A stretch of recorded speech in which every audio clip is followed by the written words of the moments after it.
Hi, I'm Mr. West, Rossip's most stylish. Today I'm here to talk to you about the Berlin Blockade and Airlift. Now, the Berlin Blockade was really down to a few causes that can be linked to Britain and America kind of upsetting Stalin and making him feel suspicious. Let's have a look.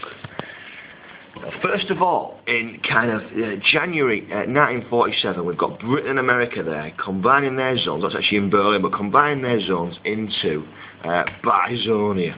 And then in December 1947, we've got Britain, America and France combining their zones of Berlin and Germany into kind of one state, and of what would be West Berlin, West Germany.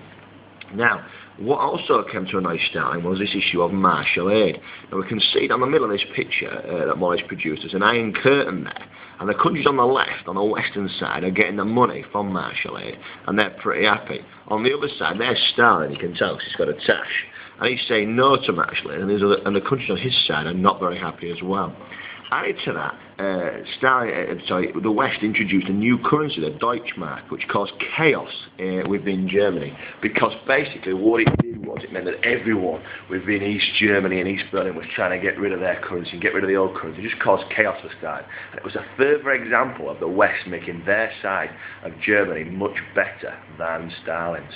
Now, the actual event, Stalin put a blockade in place, okay, to cut across the road and rail links, okay, just kind of cut off West Berlin. We know that Berlin was inside behind the Iron Curtain, inside the Soviet influence zone, okay, and what we've got then is a situation where basically Stalin's trying to starve out the 2 million people that live there in a way to make sure that Britain and France and America give up that kind of Western enclave behind the Iron Curtain.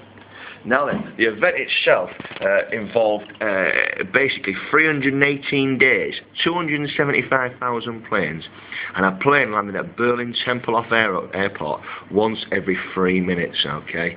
And basically 5,000 tons of stuff was needed every day to sustain this, and food, supplies, clothes, and everything was flown in.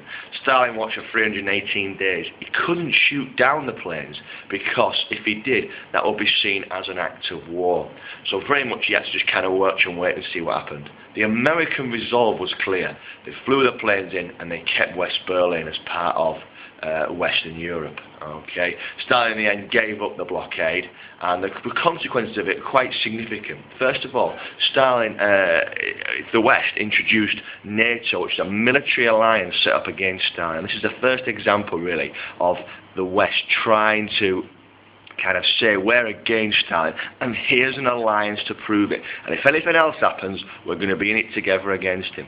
Stalin's reaction was to set up the Warsaw Pact, which was kind of like an Eastern version of this, with the Eastern European countries. Although, of course, it wasn't quite the same, because, of course, the Eastern European countries were forced to be members of the Warsaw Pact. Okay, and it really showed for the first time the kind of tension that had come from the Cold War actually outpouring for the first time onto an actual event. Okay, Stalin had lost, and ultimately, you know, not only had he lost, but the West had shown that they were no longer prepared to tolerate his actions and were going to stand up to him.